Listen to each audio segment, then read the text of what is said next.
Good morning students. मैं मानस अचल उपस्थित हूँ एक नए चैप्टर के साथ। उम्मीद है इस बार भी आपका हमें भरपूर प्यार मिलेगा, भरपूर सहयोग मिलेगा। आगे बढ़ने से पहले हमेशा की तरह एक छोटा सा अनुरोध होगा कि हमारा जो चैनल है इस चैनल को ज़रूर सब्सक्राइब करें ताकि हमारे वीडियो की अपडेट आप तक पहुंचती रहे। तो बिना देर गंवाए देर किए शुरू करते हैं अपना चैप्टर, जिसका नाम है विविधता की समझ। कक्षा 6 सामाजिक विज्ञान का ये अध्याय है। शुरू करते हैं।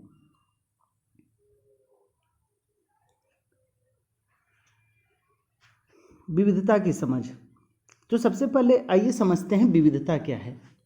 विविधता का मतलब होता है यहाँ प्रत्येक व्यक्ति एक दूसरे से अलग होता है, चाहे वो देखने में अलग होता है दूसरे क्षेत्र से, उनका धर्म चाहे अलग हो, रहन सहन, खान पान, भाषा, त्यौहार आदि भिन्न भिन्न होते हैं।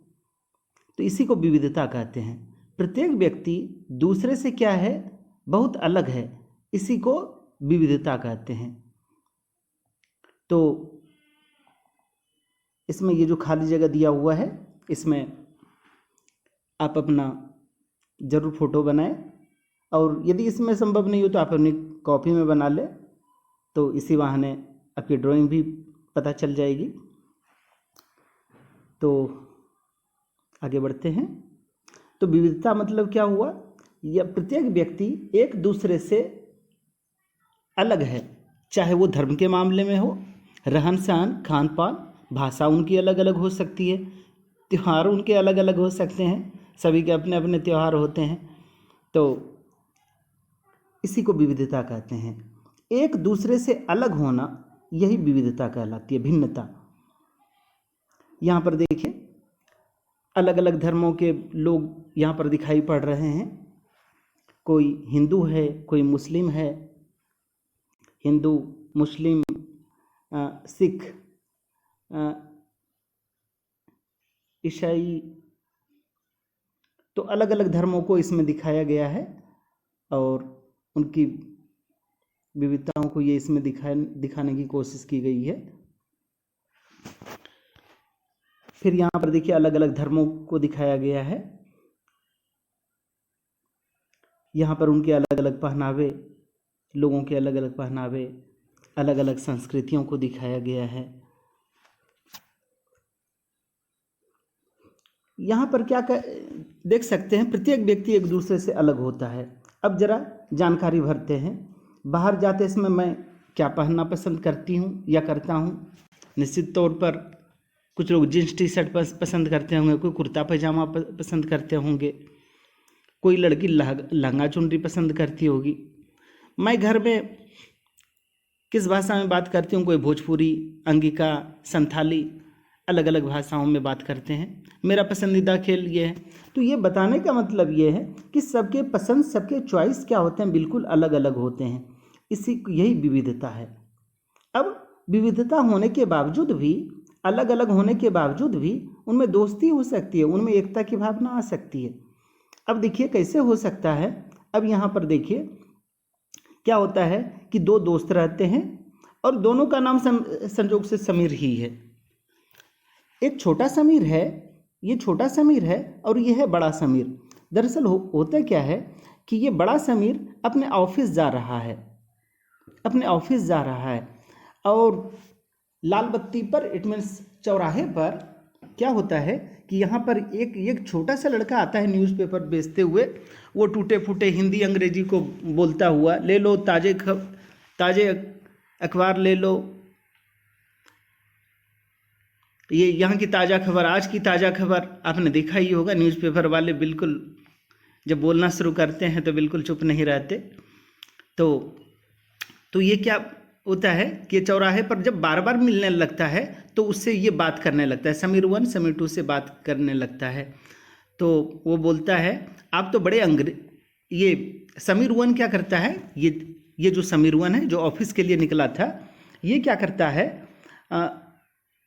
दूसरे से न्यूज़पेपर का डिमांड करता है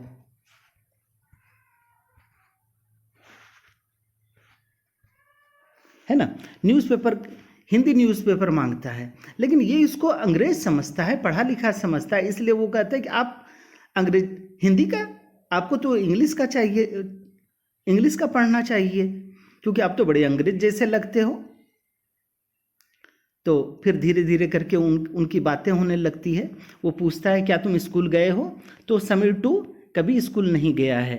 समीर वन पढ़ा लिखा है, समीर टू अनपढ़ है, ये कभी स्कूल नहीं गया। फिर बाद में क्या होने लगता है कि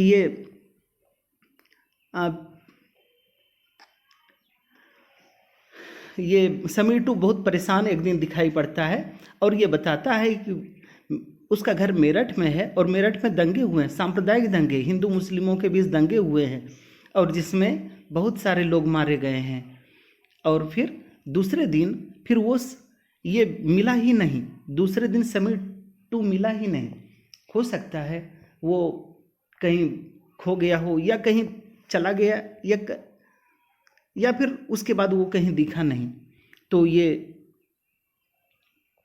अब यह है समीर वन और समीर टू में कुछ अंतर हो सकते हैं क्या, कुछ समानताएं हो सकती है, कुछ अंतर हो सकता है, उसे आप लिख सकते हैं। और समीर वन और समीर टू में क्या समानता है आप हमें कमेंट करके भी बता सकते हैं, और क्या अंतर है दोनों में ये भी आप कमेंट करके बता सकते हैं। तो चलिए आगे बढ़ते हैं। फिर मतलब कहने का मतलब ये कहानी सुनाने का मतलब ये था कि दोनों अलग अलग बैकग्राउंड के थे, एक बड़ा था एज में, दूसरा छोटा था, फिर भी दोनों के बीच दोस्ती हुई। दोनों अलग अलग बैकग्राउंड से थे, एक हिंदू था, मुस्लिम था, फिर भी दोनों के बीच दोस्ती हुई। तो ये दोस्ती ऊंच नीच, उम्र, जाति ये सब बिल्कुल नहीं देखती है। वो दोस्ती किसी से भी कहीं पर भी होती है तो बस होकर के ही रहती है। विविधता हमारे जीवन को कैसे समृद्ध करती है, मतलब ये कि विविधता अलग अलग यदि जाति के हैं, धर्मों संप्रदाय के हैं, तो उससे क्या फायदा भी हो सकता है। क्या फायदा हो सकता है, बहुत सारे फायदे हो सकते हैं। तो वो जरा हम लोग देखें क्या फायदे हो सकते हैं। तो अलग अलग संस्कृति में या अलग अलग धर्मों में कहें या अलग अलग परिवारों में अलग तरह के खाने को मिल सकते हैं, अलग अलग डिशेज खाने को मिल सकता है। यदि हम ऐसे विविधतापूर्ण संस्कृति में रहते हैं, विविधतापूर्ण क्षेत्र में रहते हैं, तो वहाँ पर अलग तरह का खाना खा सकते हैं, अलग तरह के त्योहारों का मज़ा उठा सकते हैं। यदि हम हिंदू हैं तो अपने घर में होली दीपावली तो मनाते ही हैं, और हमारा कोई दोस्त यदि मुस्लिम है तो हम उसके यहाँ ईद जा करके मना सकते हैं। फिर बैसाखी का त्यौहार मना सकते हैं, सरहुल का त्यौहार मना सकते हैं। तो और फिर अलग अलग कपड़े भी पहन करके देखे होंगे, जरूर पहन के देखा होगा आप लोगों ने। कभी कोई यदि सिख बने हो, कोई मुस्लिम का नाटक में रोल किया होगा तो हमें ज़रूर बताना। कभी यदि इस प्रकार का सब आपने किया है तो, कभी आपने पंजाबी बने हों, सिख बने हों, या कभी आपने मुस्लिम का रोल किया हो तो वो ज़रूर हमें बताइएगा, हमें शेयर कीजिए, हमें कमेंट्स करके ज़रूर बताइए।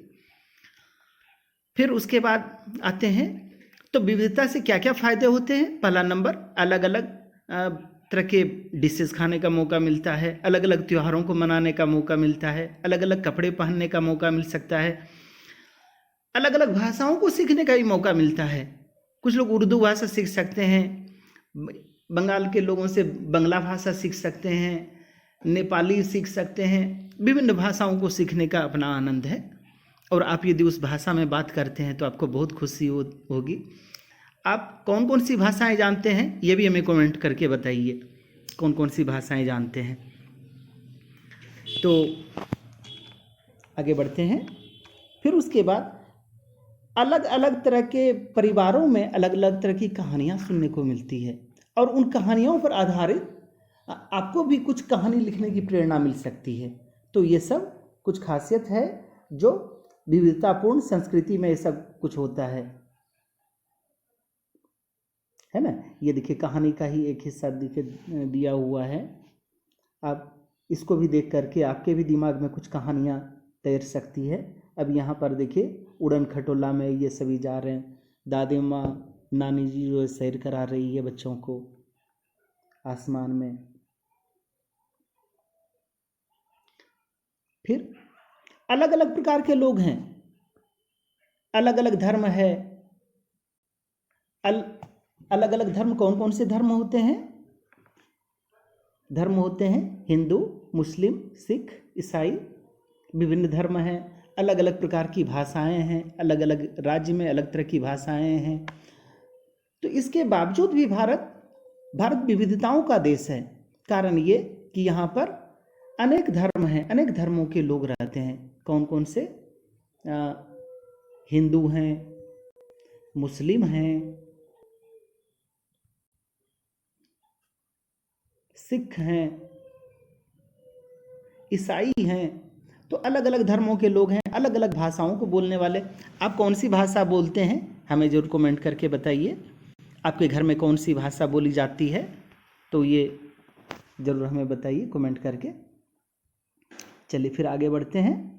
फिर उसके बाद आते हैं कि हम इन विविधताओं को कैसे समझें। मतलब ये कि अपने देश में विविधता की शुरुआत कैसे हुई। ये शुरुआत ऐसे हुई जब कोई लोग क्या होता है किसी क्षेत्र को छोड़ करके किसी दूसरे क्षेत्र में बस जाते हैं, तो अपने यहाँ की संस्कृति को, खान पान को, उसको तो बनाए ही रखते हैं, और जहाँ पर जाते हैं, जहाँ बसते हैं, वहाँ के भी परंपराओं को अपना लेते हैं। तो पुराने और नए वाले में अंतर आ जाता है, नए और जो पहले से बसे हुए हैं उनमें भी अंतर आ जाता है।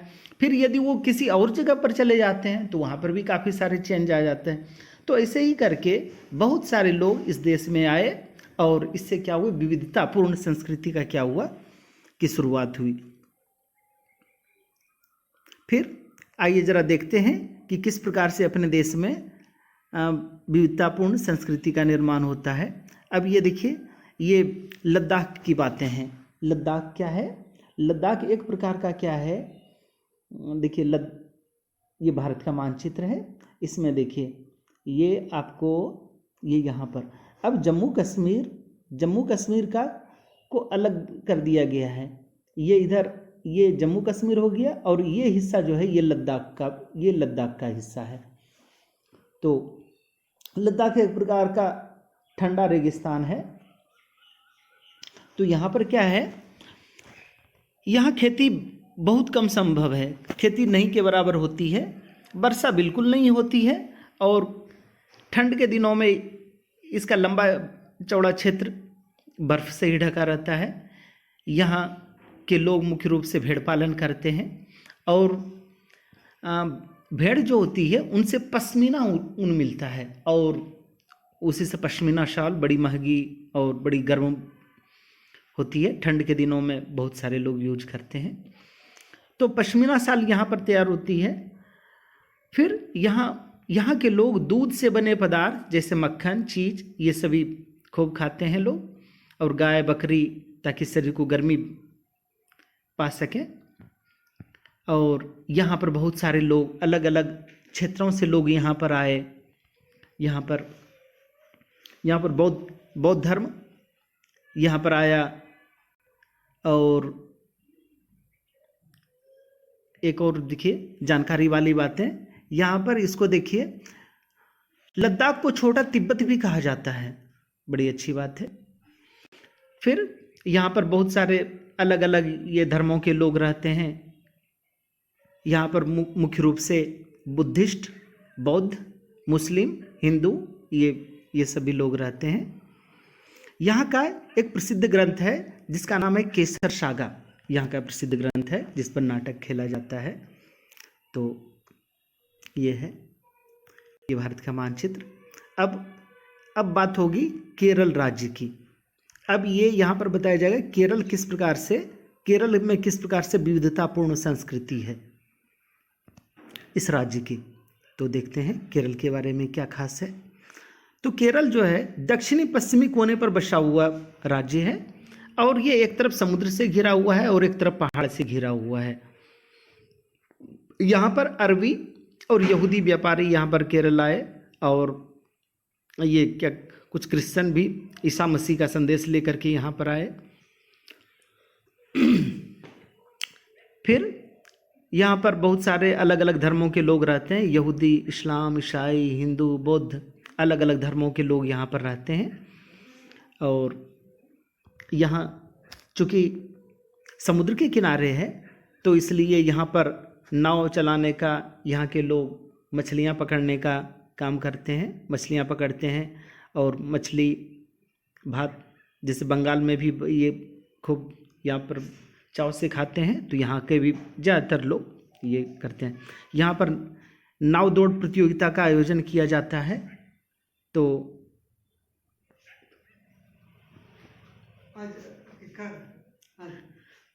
यहाँ पर नाव दौड़ प्रतियोगिता का की जाती है, जिसमें स्पेशली यहाँ का एक जो त्यौहार है ओणम त्यौहार, यहाँ पर नौका प्रतियोगिता का आयोजन किया जाता है। काफ़ी सारी भीड़ होती है यहाँ पर, तो आपको मौका मिले तो ज़रूर आप देखने जाए। तो ये है। तो अलग अलग क्षेत्र की अलग अलग राज्य हैं, वहाँ पर अलग अलग संस्कृति है वहाँ की, तो इसका अलग अलग अपना अलग आनंद है। अब कहते विविधता में एकता, भले ही हम लोग अलग अलग लोग हैं, कोई हिंदू है, मुस्लिम है, सिख है, ईसाई है, अलग धर्म है, अलग अलग भाषाएं हैं, कन्नड़ भाषा है, कहीं मलयालम है, कहीं मणिपुरी है, कहीं नेपाली है, कहीं हिंदी, कहीं असमी, अलग अलग भाषाएं हैं। लेकिन जब भी ज़रूरत होती है तो हम सभी लोग क्या हो जाते हैं, एक हो जाते हैं। एक समय में जब देश में अंग्रेज़ों का शासन था तो उस समय सभी लोगों ने मिल करके अंग्रेज़ों का क्या किया, विरोध किया, अंग्रेज़ों के खिलाफ में आंदोलन किया, जेल गए। और एक दिन जालियांवाला बाग घटना हुई।